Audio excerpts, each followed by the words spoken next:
Hello and welcome to another episode of the Thriving Metabolism, where we discuss everything that impacts your hormones and metabolism so that you can take control, repair the damage, and lose weight consistently without making yourself miserable in the process.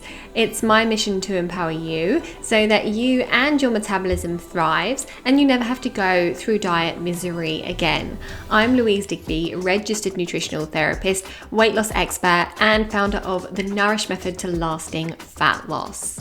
In this episode, we're going to be talking about autoimmunity, and we come across autoimmune conditions fairly regularly in the Nourish Method when we're working with our clients who are trying to lose weight.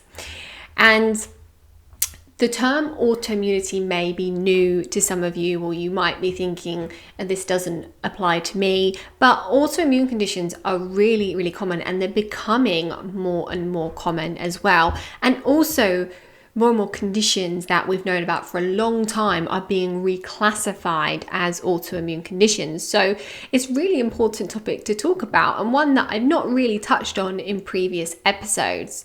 I think a lot of my listeners will have some familiarity with autoimmunity because they will have heard of conditions like Hashimoto's thyroiditis, which is a really, really common cause of underactive thyroid. Conditions like celiac disease is autoimmune. Conditions like Crohn's and ulcerative colitis, Raynaud's, Sjogren's, which is one that I never know if I'm pronouncing properly, which is dry eyes, alopecia, lupus. There is a huge long list. And I wanted to talk about this because these are often things that can contribute to stubborn weight, can make weight loss more challenging, or can develop as a result of some of the underlying issues and imbalances that can also cause stubborn weight. And one thing that isn't talked about much when people talk about autoimmunity is the root cause. We're kind of just told that there can be a genetic predisposition to autoimmune conditions, but what's often ignored is that there are a set of environmental factors or kind of circumstances, imbalances that can set you up to have a greater predisposition for autoimmune issues. So if you're someone who has autoimmune issues in your family, or perhaps you know a lot of people that have autoimmune issues and you want to try and prevent them, or if you already have some autoimmune stuff going on and you want to reverse the damage and kind of put that into remission, then that is absolutely achievable and you are in the right place. So let's start off with what autoimmunity actually is. So you've probably heard of immunity, which is where your immune system protects you from bugs and viruses and kind of the outside world. Autoimmunity is where your immune system attacks your own tissues. So your immune system will produce cells that will basically attack and try to destroy your own tissues. And when I say tissues, that could mean your thyroid, it could mean your gut lining, it could mean any part of your body. So that sounds really scary, doesn't it? But the thing to be aware of is that there's always a trigger, there's always an underlying cause. So if that's happening, then we've just got to get to that underlying cause and figure out what it is that's causing it, what it is that's triggering that autoimmune issue. So to give you a more detailed example, in Hashimoto's thyroiditis, the immune system is triggered by something, and that makes you produce more antibodies, more thyroid antibodies. And the antibodies, again, you might have heard of those before. We produce antibodies to protect us from bugs and viruses, but your body can produce those antibodies in resistance to your own body. So if you produce thyroid antibodies, then whenever you're exposed to whatever the trigger is, then your immune system will direct those antibodies to your own tissues to your thyroid in this example and damage the thyroid to try and suppress its function, to try and stop it from over functioning, or to try and reduce its function in some way. So these autoimmune diseases often have far-reaching consequences for a woman's overall health. One of the central concerns when dealing with autoimmune conditions is the effect they have on your metabolism. Chronic inflammation is a common consequence of autoimmunity, and that can slow down your metabolism.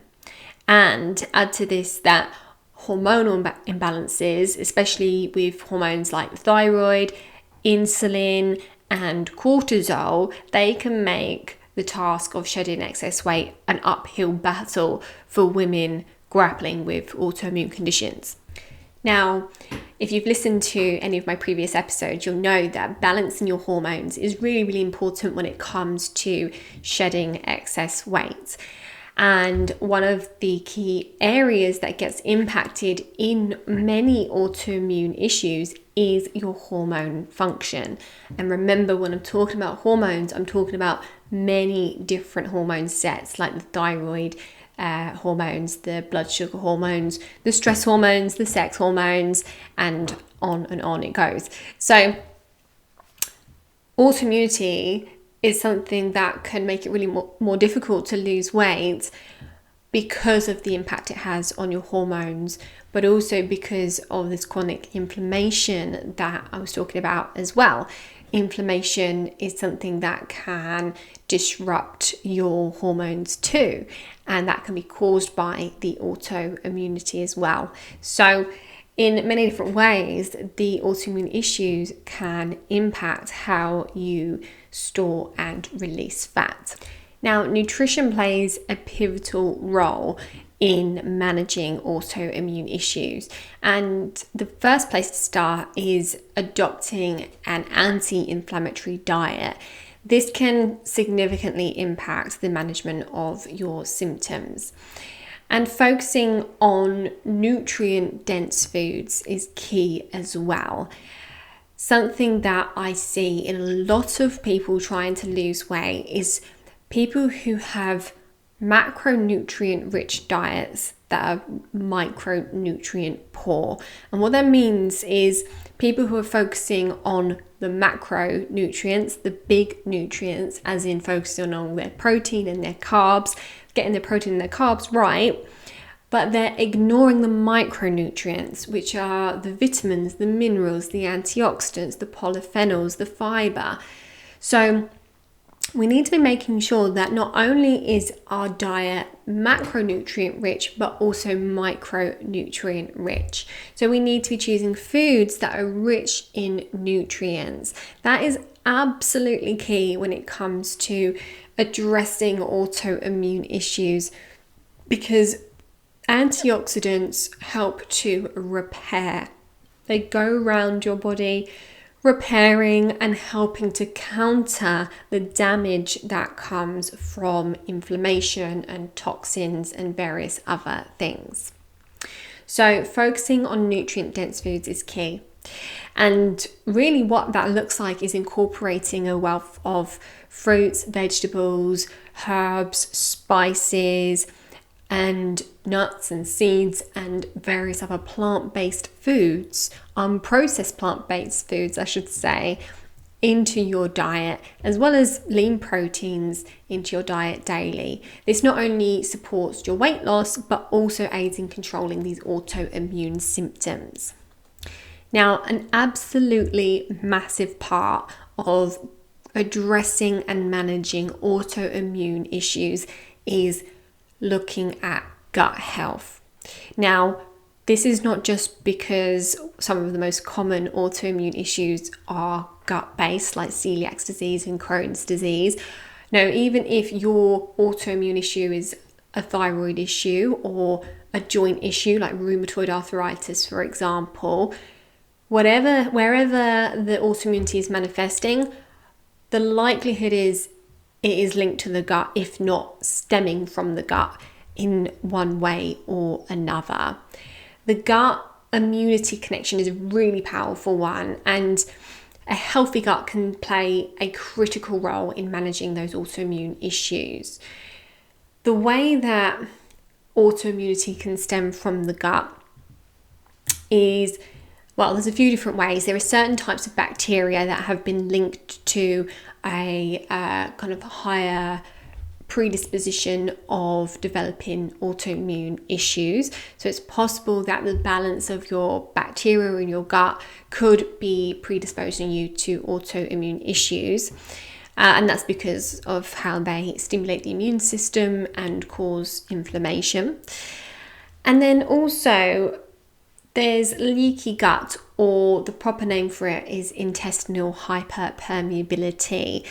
So leaky gut is where the gut lining is supposed to be permeable, okay? It's supposed to be a bit like a sieve where it allows your well-digested foods through into your system, into circulation, so that you can get your fuel and your nutrients from your food into the cells and the tissues where it all needs to be.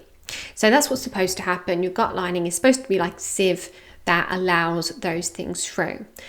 In leaky gut, the gut lining becomes like a sieve that's got damage to it. It's like a sieve that's got some of the wire broken and the holes are bigger. So it allows through more than just what it should do. And often what it's allowing through are things like bacteria, yeasts, toxins, maybe things that your body has detoxed and sent out for elimination, but you are potentially reabsorbing, like hormones, and also partially digested foods that haven't been fully broken down. And so when these things that shouldn't be in circulation, the things that should have stayed in your gut, when they get into circulation, that sets your immune system to red alert. You know, your immune system is like the army. We've got different types of responses that we can have to invaders, and so your body will send out the appropriate response to address this foreign body. But sometimes what can happen is these things, the bacteria, the partially digested foods, whatever it is, they can have a similar structure to some of our tissues. And so when your body is attacking, let's say, that bit of gluten that has come through into circulation, at the same time, it's going to attack your tissues, whether that's your thyroid or your joints or whatever it might be. And I use gluten as an example because it is a common trigger. That's not to say that it's always a problem in autoimmunity, but in many, many cases it is, and it's because it's a type of protein that we really struggle to digest. Pretty much no one can digest gluten. For some people that doesn't cause an issue, it just passes right through.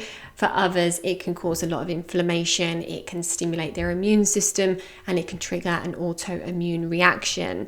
So that can be the result of leaky gut. Now, that means a few things. It means that we need to be careful about what we're putting into our bodies. We need to be ensuring that we're digesting it properly, and there's lots of things that go into that, like making sure you're chewing your food properly, making sure you're eating in a rested state, so you're not rushing your food down, eating on the go, eating at your desk, but instead, where possible, taking your time to chew your food and giving your body that space to digest your food. Looking after our gut bacteria is a big part of this as well. And one of the simplest things you can do to look after your gut bacteria is make sure that you have a wide range of foods, a wide range of plant-based foods, colourful foods, fibrous foods, to keep your gut bacteria nice and diverse, which is going to help to minimize the likelihood of developing something like leaky gut. So those are some simple things that we can do to try and keep our guts happy, and not only keep them happy, but move them from a state of inflammation and leakiness and imbalanced bacteria back to a more balanced equilibrium. Now, stress management is another thing that is absolutely critical for someone who is managing autoimmune issues or trying to prevent them. Chronic stress can really amplify autoimmune symptoms and contribute to weight gain as well. So it's really imperative to address stress as part of your weight loss plan or as part of your autoimmune management plan. And implementing stress management techniques like mindfulness, yoga, and meditation can be really transformative in helping you to regain balance. I myself have in the past experienced Hashimoto's, which is where you have raised antibodies to your thyroid. And I tried lots of different things to get my antibody levels back down to a normal level. And all of those things contributed to putting that into remission. But all of the food things, avoiding gluten and dairy for a while, working on my gut health, eating inflammatory foods, none of that had the impact it should have had until I brought in the stress management side of things. So don't underestimate how important managing your stress is. You don't want to blame it all on stress. We need to look at things in a holistic way and work on multiple things, but it is a really big piece of the puzzle. Now, regular exercise is essential as well, but it should be approached with caution because for those with autoimmune issues, it's very easy to cause more inflammation and cause more problems if we're not approaching it in the right way. So we really want to opt for low impact activities like walking, swimming, and yoga. And make sure that you listen to your body and its signals, because overexertion can exacerbate autoimmune system symptoms, and it's very easy to overexert yourself. Particularly if you're not used to doing exercise, or if you're not giving yourself enough fuel, if you're not eating enough, it's very easy to be overdoing it on the exercise side of things and really exacerbate those autoimmune responses and make your weight even more stubborn. Now, the real path to success leads in personalization, because everyone who has an autoimmune issue or a predisposition is going to have a different collection of things that causes that predisposition or causes that autoimmunity. Now, we've spoken about stress, we've spoken about gut health, but there's other things that need to be factored in as well. Your medical history, like, whether you've taken antibiotics in the past, whether you've been on the pill for a long time or any other medications, whether you've had trauma in your past, whether you've had dental work done that maybe uses mercury, or maybe have you had root canal work done that hasn't fully addressed the underlying infection? Could you have hidden infections in your body that could be triggering autoimmunity? So there's many, many different things for us to think about when it comes to properly addressing autoimmune issues, and every woman's experience is unique.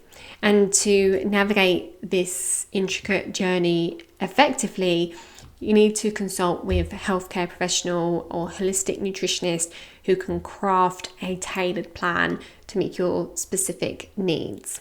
The main takeaway here is that autoimmunity doesn't dictate your destiny. With the right strategies and support, you can achieve a healthy weight and manage autoimmune symptoms as well, and live a fulfilled and balanced life. The autoimmune issues don't need to control you. That's not to say that it's an easy path, but it is possible and it is achievable to put autoimmune issues into remission.